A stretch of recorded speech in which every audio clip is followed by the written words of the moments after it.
Et je trouvais très intéressant de pouvoir mettre ensemble dans un seul livre des 5 décennies de la planification familiale, d'abord au Zaïre et ensuite en RDC.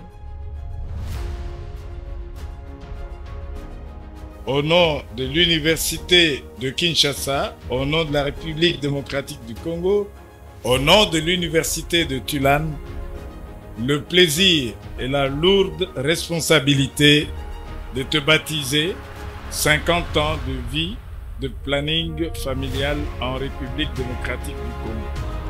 Plein succès et que réussisse à jamais ce programme qui a vu présenter aujourd'hui plus de 5 générations.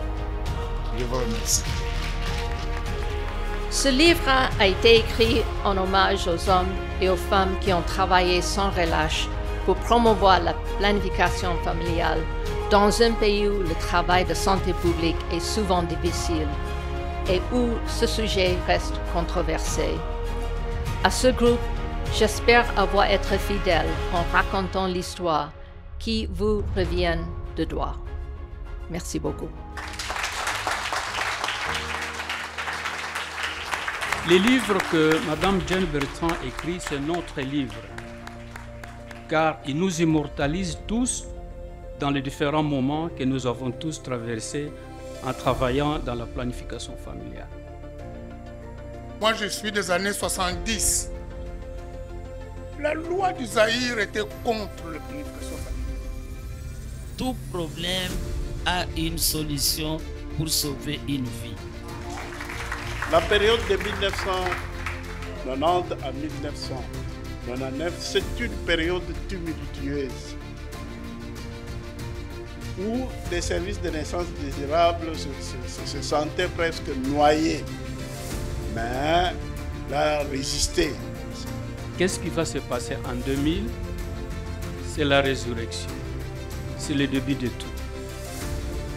Tous ces efforts ont contribué pour nous amener aux années de la décennie 2010 et jusqu'à ce jour, comme Jane l'a si bien appelé, le deuxième âge d'or de l'histoire de la planification familiale en République démocratique du Congo. C'est une belle histoire, une très belle histoire qui pose des questions, qui donne le cheminement et qui nous donne aussi les difficultés qu'on a eues. Pour moi, ce que j'ai retenu de ce livre, je me suis situé quand est-ce que le combat a commencé, comment ce combat a pu évoluer, les défis qu'il y a eu. Et aujourd'hui, il y a une sorte de passage des flambeaux à une nouvelle génération que nous sommes. Beaucoup de gens qui viennent ici, ils viennent pour leur poche. Certaines viennent avec leur cerveau, leurs compétences. Vous voyez ce couple-là, Jane et Bill, ils sont venus avec leur cœur. Ils ont aimé les Zaïrois, qui sont devenus des Congolais. Ils sont devenus accros des Congolais et des Zaïrois et du pays que ces gens représentaient. C'est ça leur maladie. C'est pourquoi vraiment je voudrais que vous les applaudissiez d'une façon extraordinaire.